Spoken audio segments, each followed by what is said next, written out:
Hello students, my name is Luis Gutierrez and the intention of this video is to show you how the assignment number 2 of the Comp 206 should look like. Okay, the first thing that we have to mention is we have to create a form that has 3 main fields. Okay, those 3 main fields will be stored, or the content of those fields will be stored in our Firebase database. If you should have your Firebase database already open and functioning, however, I will show you how to open your Firebase server and how to create a database so you can start working with that specific service. Now, the first thing you have to go is to Firebase here. Type in Google Firebase and you will find the second link, probably the third link, that will depend on how your Google is set up, and go to this hyperlink. It's important to mention that you don't need any other or to go through any new registration process because it will use your Gmail account, which is very good. Right now, hit in start. Sorry for the language, probably is my settings.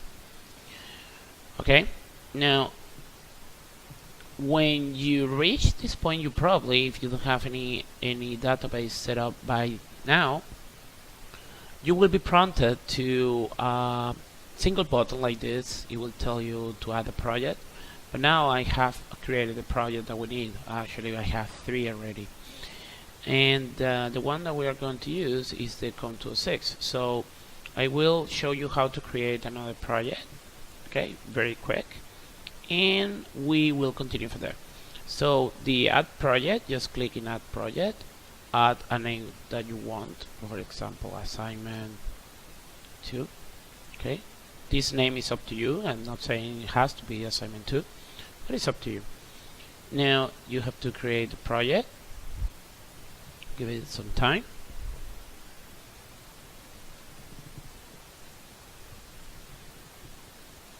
Okay, it seems like it's done. And after that, you will be prompted to this specific page. If you have several databases into your Firebase page, you can reach them through this option that is in the top part of your page. And you can see, as I had 3 before creating assignment 2, now I have 4. Now, if you want to know all the information of this specific assignment 2, since it's the one that I have selected and is the one that I'm working on, all you have to do is click in database. And since it's a new database, it doesn't have anything stored. So the first thing you have to do is click in Get Started in Real-Time Database. Now, over there, after you click, it's already done. Your database is almost created properly. I mean, it's created properly, but there is another thing that we have to change before using that database, and that is the rules. Okay, since for this database it's configured for not authorize all the requirements or the queries for reading and writing unless you are authorized to do so. However, since we are programming and we are trying to make our application work, this is not very convenient for us. So in terms of for developing purposes only, not for production purposes, we are going to change this to true.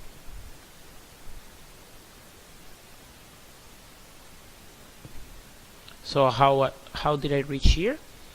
You have to click in rules, and then this page will appear, and all you have to do is change it. This is as you recognize, you probably recognize the shape or the syntax of this specific object. And if you thought it was a JSON object, you are right. So you change those properties values to true, right? Now hitting publish, and if it's everything is good, you will see this symbol rules publish with a check mark saying to you is okay, everything has been okay. So coming back to data, there's anything else we have to do with the database. I'm going to erase this just to start over fresh. Okay, so basically it's giving me the name of the assignment, I mean the name of the database that I just created. And this is important in your database, in your application. If you want to reach this specific database that you just created, you need to use this specific URL into your Ajax declarations. Alright, remember to add the name of the file at the end, so the firebase will know exactly what the name of the file will be whenever you send the request or the query to create a new item. Okay, so if you have any doubt about it, you still have a lot of information into your e-learning, and you can go through and you will see after the address you have a name that is actually the name of the form. Okay, now coming back to my Com206, which is a database that I'm using for this specific example. So I'm going to erase this data. I'm going to erase this data because I'm not using it anymore, and this hello there as well. Okay, so for example purposes, I will also erase this recipe, which is the purposes of our exercise. So I will leave this page open so I can see all the changes accordingly, like dynamically done as soon as I do any change. So coming back to our application, all you have to do, let's say I want to create the fries, and I have to give a description to my fries. Let's say I don't know, salty fries and barbecue sauce. It could be whatever, right?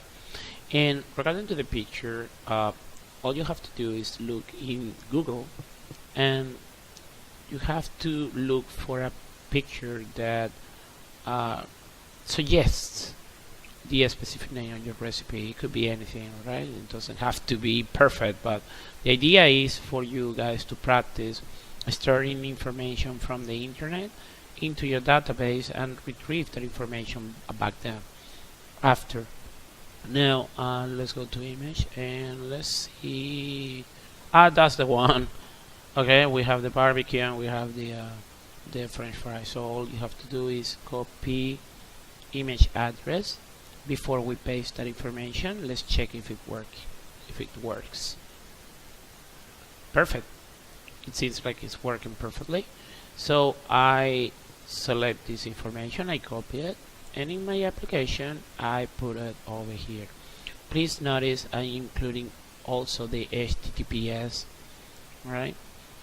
And this is important because otherwise when you will try to retrieve the information, it won't work, because you need to use also the protocol that you're using for this specific page.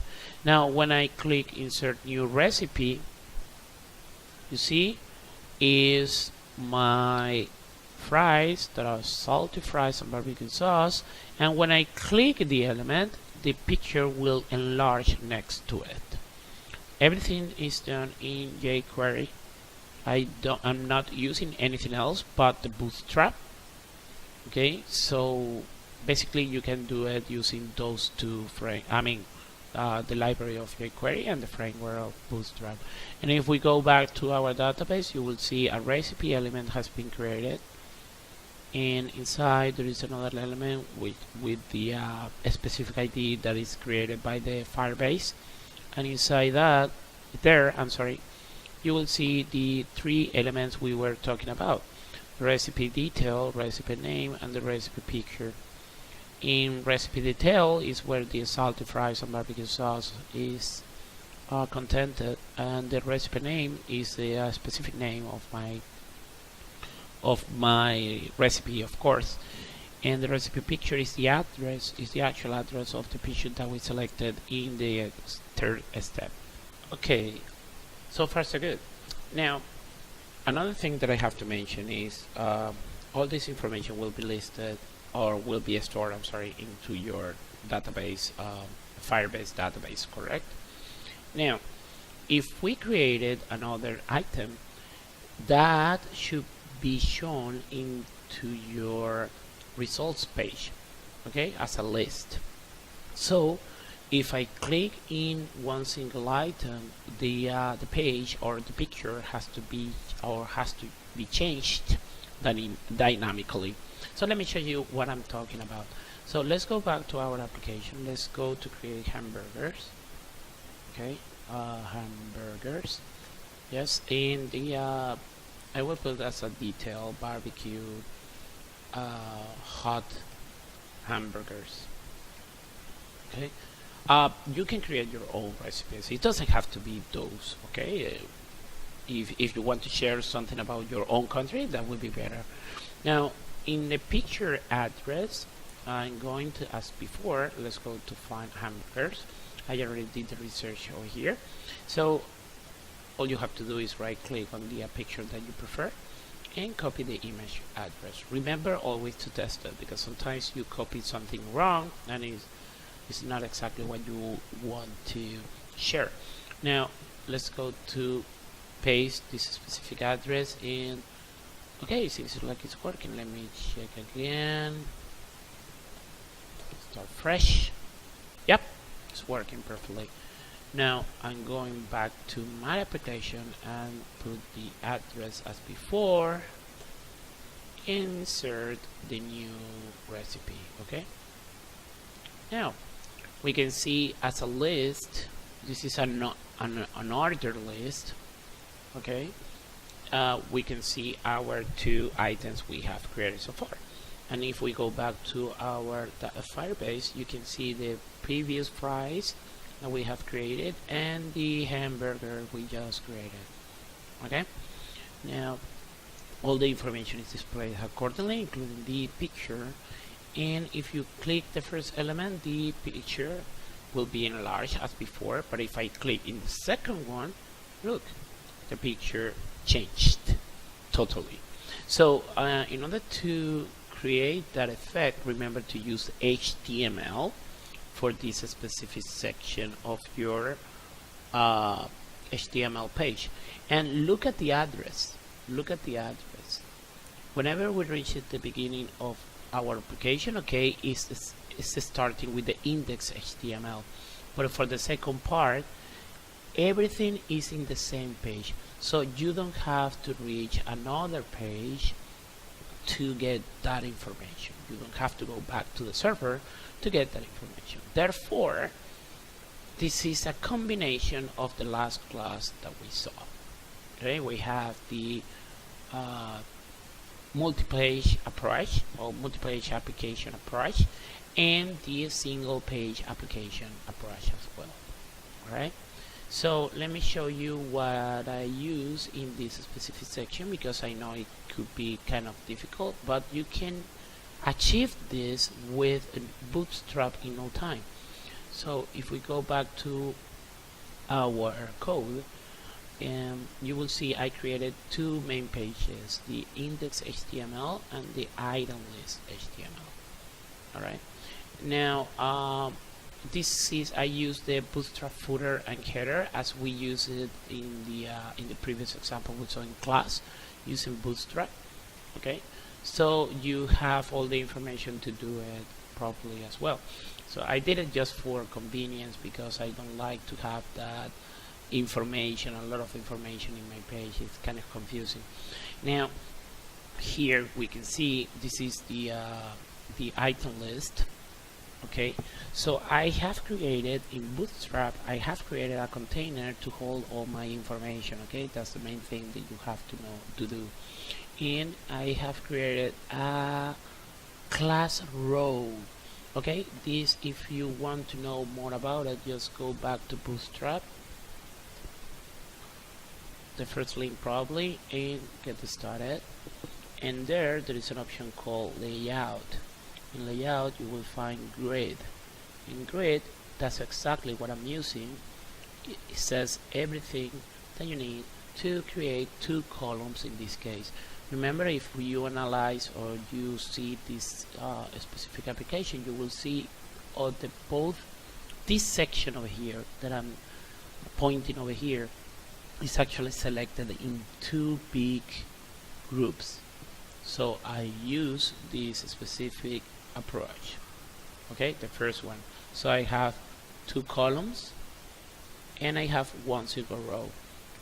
That's exactly what I did. 1 single row and 2 columns. Okay, and I named this specific division with the picture name, and this division, the only thing that I have to name is the unordered list, because that's the one that I will be populating after I got all the information from the server. So I think it's clear enough. I gave you the starting point for the item list, and for the index, if you want to see, it's a regular form as we've been working with so far. Okay, so remember to name the form method post in this specific case, because I want to switch the information, right? So even though it's not used because we are not communicating to a server in terms of getting information from the server itself, we're using Ajax for that purposes. The only thing I want to achieve with this method is just switching the pages. All right. Now you can see the code. I have 3 items, or 3 inputs. I'm sorry, and the name, which is important. Do you recognize the names? Recipe name, the recipe picture, and the recipe detail. If we go back to Firebase, that's exactly what the name of my IDs are. So it is important for you guys to notice this. Just keep working accordingly and keep working order. So I gave you all the HTML already, so you can use that as a starting point. Okay, I won't mind.